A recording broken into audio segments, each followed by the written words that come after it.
Essa explicação da realidade faz com que nós tenhamos princípios e valores, e que Jesus passa a ser compreendido com uma outra ótica. Nós entendemos Jesus de maneira diferente, porque nós compreendemos a sua mensagem e as leis que ele trouxe e que ele apontou como relevantes. As leis imutáveis. Ele foi aquele que veio mostrar que as leis existem por causa do Pai, que é Deus, o Criador. Ele não é Deus. Mas o homem fez o quê? Desvirtuou a mensagem, e ele sabia que seria desvirtuada, por isso rogou para o Consolador prometido. E transformou Jesus no ídolo, cujo poder ou a imagem foi utilizada para poder interno, para poder humano de dominação também. Os representantes de Jesus, sendo Jesus, uma vez que foi colocado como ídolo, e alguns o confundiram como Deus, se eu sou o intermediário de Deus com os homens, eu tenho poder, eu tenho domínio, e você tem que fazer porque isso é legítimo, você tem que me obedecer. Essa relação de poder fez com que muitos pensadores na humanidade passassem a ter aversão, passassem a ter resistência à própria ideia de religião. Porque a religião passou a ser utilizada para domínio efetivo do poder temporal que o homem tem sobre outros. O domínio deixou de ser racional, no sentido de leis naturais, para ser ou carismático na figura de Jesus, mas intermediada por representantes, ou tradicionais, ou pela tradição. Nós alteramos a mensagem de Jesus em termos de respeito, passamos a segui-la, nós, humanidade cristã, passamos a segui-la simplesmente por uma questão de imposição dos representantes temporais que estavam aqui e se serviam desse poder para dominação também. Nossa interpretação ficou assim. Mas a humanidade toda, ela não é cristã, um pedaço dela. Sabia que 2/3 da humanidade não é cristã? 2/3. 1/3 da humanidade pode-se chamar de parte cristã. 2/3 são outras interpretações não cristãs, mas não é por isso que não sejam válidas para favorecer a interpretação da realidade. Mas Jesus, sendo que os Espíritos colocaram como modelo e guia, ele supera em termos de moral qualquer outro representante que nós poderíamos encontrar em algum outro modelo. Ai, mas e coitadinhos dos outros que não... Não é coitadinho, nós nascemos também lá. A gente fala como se só tivesse essa encarnação. Nós já nascemos em várias culturas não cristãs, e não é por isso que a gente não consegue ter acesso ao conhecimento que Jesus veio nos trazer. Isso faz com que nós tenhamos o seguinte sentido no Espiritismo. Nós não podemos achar que fora do Espiritismo não há salvação, mas nós podemos sim reconhecer a grandiosidade, a excelência metodológica que Kardec trouxe, que nos permite compreender os ensinamentos de Jesus pelos Espíritos, pela convergência de ideias que os Espíritos nos propiciaram. Não é um Espírito, são vários Espíritos que nos ajudam a entender Jesus e as leis naturais. Isso não é simples, porém não é difícil. Tradicionalmente, isso é uma abordagem mais nossa, atual, da área de administração em particular. Quando nós falamos que alguém tem competência,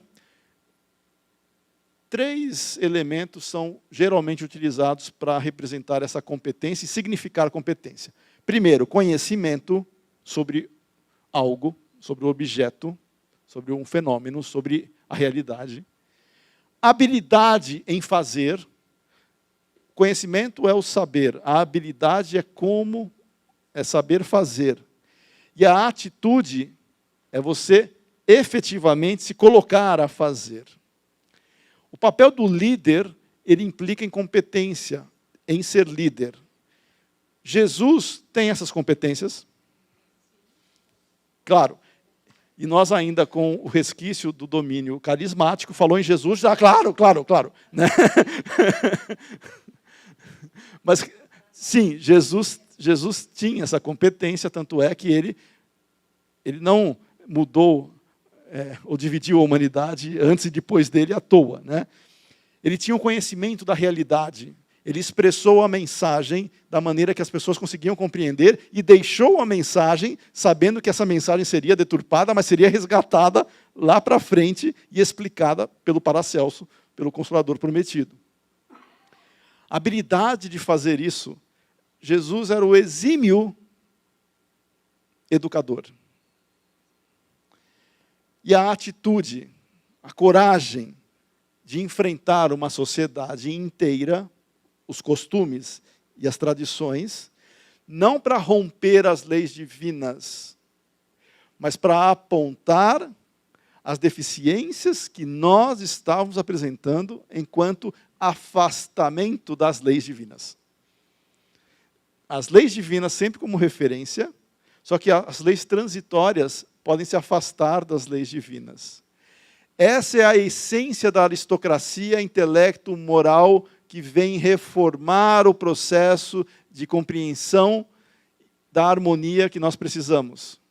Os líderes da aristocracia intelecto-moral que estão lá, por conhecerem, por saberem, por terem habilidade, enfim, por serem competentes no processo de gestão, de administração da sociedade, de orientação, de condução, de liderança. Os líderes, eles vão nos aproximar do quê? Das leis divinas ou vão reforçar as leis transitórias? Vão nos aproximar das leis divinas, ainda que as leis transitórias tenham que sofrer aprimoramentos. Ou seja, a aristocracia intelecto-moral, ela é uma relação de poder e domínio, só que é um poder e domínio, se nós formos trazer Weber aqui, de uma maneira bem simplista, em quais das três denominações nós encaixaríamos o poder e o domínio? Na tradição, na racional ou na carismática? Desses líderes da aristocracia intelecto-moral. Da racional. Não da tradição, porque a tradição seria algo que vem perpassando e não é esse o processo. Não carismático, porque o carismático vê só a figura e muitas vezes a emoção, a fé cega, não permite o respeito, inclusive rompe com leis e instituições em nome do líder.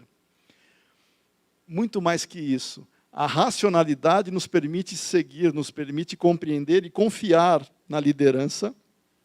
Eu vou ser obediente legitimamente porque eu confio em alguém que sabe mais do que eu, ou em alguém que sabe que pode me orientar e vai fazer isso de uma maneira ética e da maneira correta.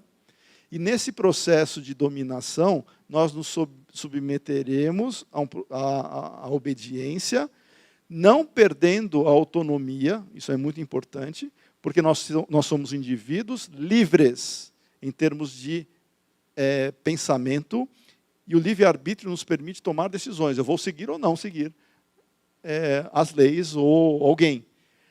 Porém, as leis que a aristocracia intelecto-moral irá se pautar para nos aproximar do bem-estar e da felicidade que nós tanto almejamos, são as leis divinas. E a sociedade vai se pautar para as leis divinas e não se organizar de maneira a afastar-se das leis divinas, como o materialismo faz.